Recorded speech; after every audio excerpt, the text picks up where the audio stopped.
Hello, it is the end of April. I can't believe that April was just done.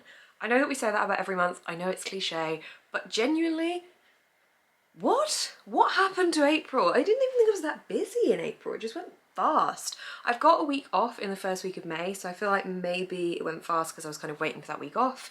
Either way, it went fast. This is my April wrap up. It's my super speedy wrap up. I read 8 books this month, so I have been reading like 16 to 20 books, which has been too many. It's been too many. It's been very satisfying to read that amount of books, but if you've been seeing my vlogs, I've decided to slow down a bit, remove the expectations, remove the fact that it feels like I have to read a lot to have a good video, because I know that isn't the case, and just read more of the book I am reading, like really read it, if that makes sense.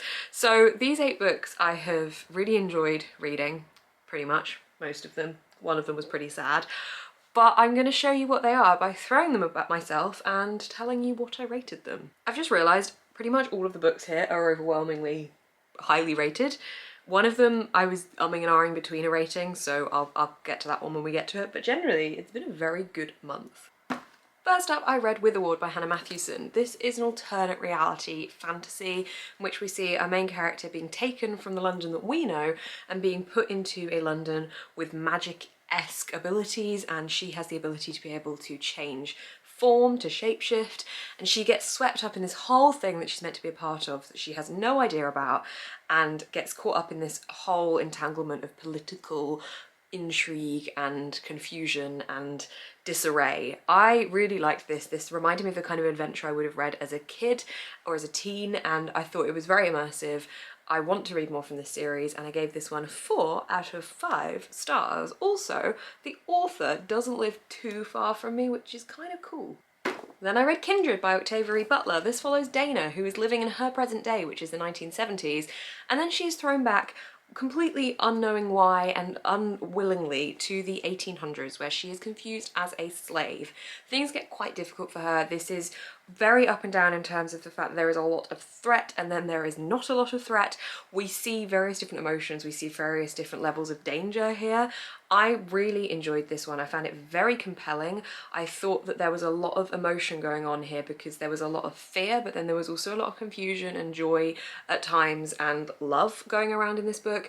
It gave me a lot of different feelings. It's very short, but it did take me a little bit longer to read because I was really trying to really read it and completely immerse myself in it. I liked it so much that I have now ordered other books by Octavia Butler, and I'm very interested to see what else she writes, so I give this one 4 out of 5 stars. Then I read And Still I Rise by Maya Angelou. This is a poetry collection. Very, very tiny poetry collection, but it has some really amazing poems in it. There's a lot of themes in here, including feminism and just strong women that are still able to rise. I've marked a few of the poems that I really enjoyed, but some of my highlight poems, if you did want to check any of them out, are Phenomenal Woman, Still I Rise, which is the title poem, Impeccable Conception, and also My Life Has Turned to Blue. I thought this was really good. I did put this through Corpile, but poetry is difficult to put through Corpile because there's not a character necessarily, or it's like an overriding narration, so I put this through as best I could and it came out as 4 out of 5 stars. Then I read Bingo Love, which I read to break up one of the later reads I'm going to tell you about because it was quite heavy and I thought this would be quite light, and it was. But it was also quite emotional. This is a slow burn romance between 2 women who have got this forbidden romance they're not meant to be. It's not acceptable for them to love each other in the time that this is set, which is starting in the 60s, yeah, 1963.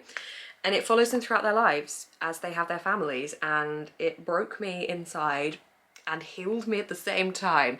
It was very, very good. I really enjoyed it. Oh, I haven't said who it's by. Is it by multiple people? T. Franklin, Jensen Onge, and Joy San. I loved this. I gave it 4 out of 5 stars. See, there's a theme. A lot of 4 out of 5 stars. Then I came across Sophia Khan Is Not Obliged by Aisha Malik. This is so good. This follows Sophia Khan, who is a Muslim woman living and working in London and being asked to write a book about her experiences being a Muslim woman dating. And she has struggles writing this book because she basically has to go out on all these experiences to get content. Oh god, you can tell I've been making videos too long. ideas for the book.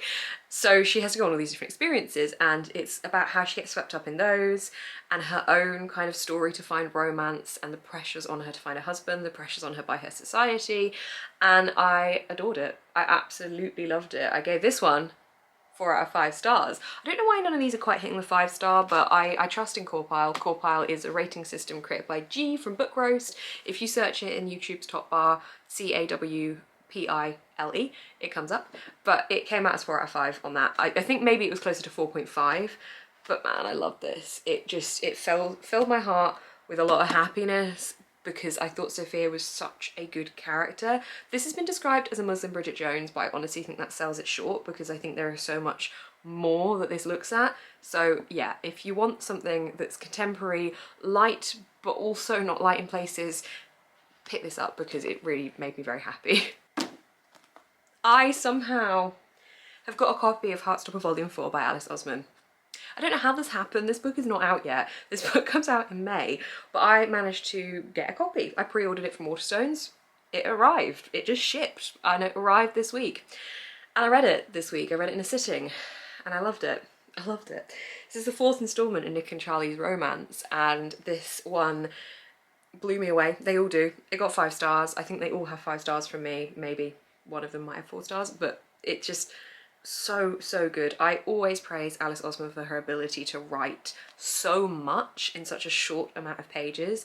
This not only looks at the romance between Nick and Charlie, but it also looks at mental health. The whole series, it's at bullying, it looks at friendships and love from family, as well as just relationship love and friend love and the support that you can have from each other. And oh, I don't know what I'm going to do when this series ends. Well, I'm going to watch the TV series, that's what I'm going to do. But I just loved it. I absolutely loved it. So yeah, 5 stars. I can't wait. You guys are in for a treat if you are still waiting for your copy to arrive. So the book that I mentioned that I had read that I needed to break up reading in the middle of because it was kind of sad was A Little Life by Hanya Yana Gahira. I don't know what I think of this book. I don't think I liked it. I'm just going to start with saying that. I'm really sorry, but I don't think I liked it. I wish I could tell you something different, because I wanted to love this and it had a potential for me to love it, but there was just something lacking from it to compel me through the story. This is very much a character-driven story, which is fine. I like a character-driven story. There's 4 main characters and one of them is like the main character, and we follow his journey and we see flecks of his old life and flecks of his now life and the trauma that he's experienced. This is not short of a lot of trigger warnings. I would look them up if it's one that you're looking at reading, because this is not a light book. I knew that going into it. It is a very low and gloomy book, but there is a lot of trigger warnings for self-harm, for abuse, for sexual abuse of a child, for suicide. It's littered with them, and at times I found the self-harm stuff and the detail of the pain and the wounds was quite gory and explicit. I don't mind that kind of thing necessarily, but I didn't love it. And I think that kind of, not that that was a reason not to like it, because I understand that was just the writing style, that contributed to it a little bit. I didn't feel excited to pick this up, I will say that. I didn't feel like I was driven really by anything apart from Harold, who was one of the characters. I loved Harold, but yeah, it just didn't wow me, which is a shame. But I still somehow managed to give it 4 stars. I don't know how. I ran it through Corpile and it came out as 4 stars. I gave it low for... oh, I don't know what I gave it low for. I think plot and logic, because at times some of it just didn't seem to add up and it just seemed so slow. And then I gave it high for writing and characters and intrigue, because I wanted to see what made everyone cry. I didn't cry. I nearly cried in the middle. Not nearly cried. I got emotional in the middle. I felt sad. I didn't feel like I was going to cry towards the end. There was a bit at the end that really shocked me, that I didn't expect, and other than that, no. So I don't know if I failed A Little Life, but I can acknowledge that it's a really great book, which is why I've given it 4 stars, but it just, something was missing, and I don't know how it came out as 4 stars. I expected it to come out as 3, but yeah, I gave it quite low on enjoyment as well. I think I gave it like a 5 on enjoyment. Anyway, that's done. It's really chonky, it's done. I feel achieved. And finally, the last book in my wrap-up that I finished today as well, The Other Half of Happiness by Aisha Malik. This is book 2 in the Sophia Khan series, the duology, which means I finished a series this month, which is amazing. I read this immediately after reading the first book. I didn't know it was part of a series. I ordered it, I read it, I loved it. I absolutely loved it.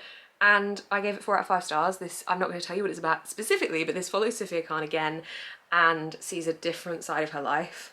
I felt this was incredibly empowering for Sophia.